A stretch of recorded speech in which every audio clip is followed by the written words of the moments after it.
अब बात करेंगे महाराष्ट्र के पूर्व राज्यपाल भगत सिंह कोश्यारी की, जो अपने बयानों को लेकर हर बार सुर्खियों में नजर आए और आखिरकार अब उनकी विदाई हो चुकी है। महाराष्ट्र के राज्यपाल पद से वो जा चुके हैं, लेकिन जाने के अंतिम दिन वो मुंबई से सटे नवी मुंबई इलाके में आयोजित एक क्रिकेट प्रतियोगिता में शामिल हुए। अतिथि के रूप में पहुंचे भगत सिंह कोश्यारी ने इस प्रतियोगिता में शामिल सभी खिलाड़ियों को न सिर्फ बधाई दी, बल्कि अपने कार्यकाल के दौरान हुई कई सारी घटनाओं का भी उन्होंने जिक्र किया।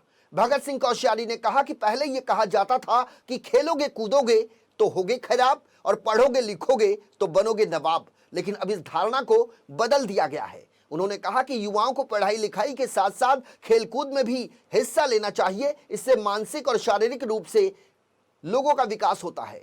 महाराष्ट्र के पूर्व राज्यपाल भगत सिंह कोश्यारी ने कहा कि मैंने यहां आकर जब मराठी पढ़ी तो यह पता चला कि मराठी में सैकड़ों ऐसे शब्द हैं जिसमें पगड़ी के शब्द मौजूद हैं। उन्होंने कहा कि जब मैं महाराष्ट्र के ग्रामीण इलाकों में गया तो वहां के लोग भी उत्तराखंड के पहाड़ी लोगों की तरह बेहद शांत स्वभाव में दिखे, जो हमारी संस्कृति के समान है। उन्होंने कहा कि महाराष्ट्र में यदि देश पांडे हैं तो उत्तराखंड में पांडे हैं, और यदि महाराष्ट्र में राउत हैं तो हमारे उत्तराखंड में रावत हैं। इस दौरान जाते जाते भगत सिंह कोश्यारी ने एक और बयान दे दिया जिसकी चर्चा जमकर हो रही है। उन्होंने कहा कि महाराष्ट्र वैसे तो सांस्कृतिक राज्य है, लेकिन आर्थिक राजधानी मुंबई जैसे शहरों में अभी भी कुछ लोग ऐसे हैं जो गुंडागर्दी और दाऊदगिरी करते हैं।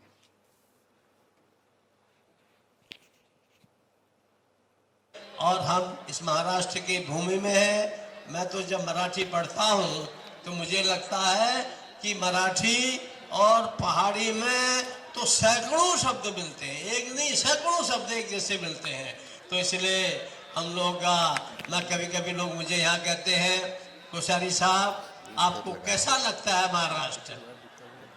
मैं कहता हूँ हम लोग पहले उत्तर प्रदेश में थे, इतना अच्छा प्रदेश, और हमने कहा नहीं हमारा पहाड़ी राज्य अलग से बनाओ, उत्तराखंड बनाओ। अटल जी ने उत्तराखंड बना दिया। अब मुझे ऐसा लगता है उत्तराखंड से जब मैं महाराष्ट्र आया, गांव-गांव गया, जगह जगह गया और यहाँ के आदमियों को देखा, तो मुझे लगता है कि महाराष्ट्र के आदमी ये तो बिल्कुल हमारे पहाड़ के आदमियों की तरह से सज्जन लोग हैं। अब शहरों में कुछ गुंडागर्दी दादागिरी दाऊद भी होंगे, वो एक अलग विषय है, लेकिन कुल मिलाकर के इतने अच्छे लोग हैं। और इनके बीच में बल्कि बहुत बार मैं उनसे कहता हूँ, भाई तुम्हारे यहाँ देश पांडे हैं तो हमारे यहाँ पांडे हैं।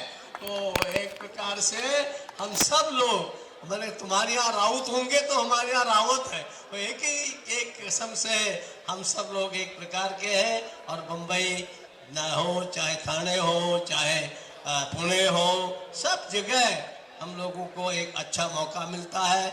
आप सब लोग आगे आगे बढ़ें, खेलों में आगे बढ़ें, पढ़ाई में आगे बढ़ें, और हमारी जो संस्कृति है, वहाँ की लोक कला है, उसे कभी मत भूलें।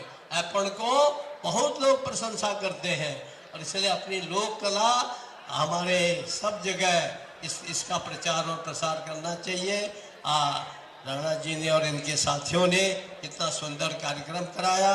मैं आप सब लोगों को, आयोजकों को बहुत बहुत बधाई देता हूं। और जो लोग काफल का लगाया हुआ आगे से पहने हैं, उनसे निवेदन है कि काफल पकने वाला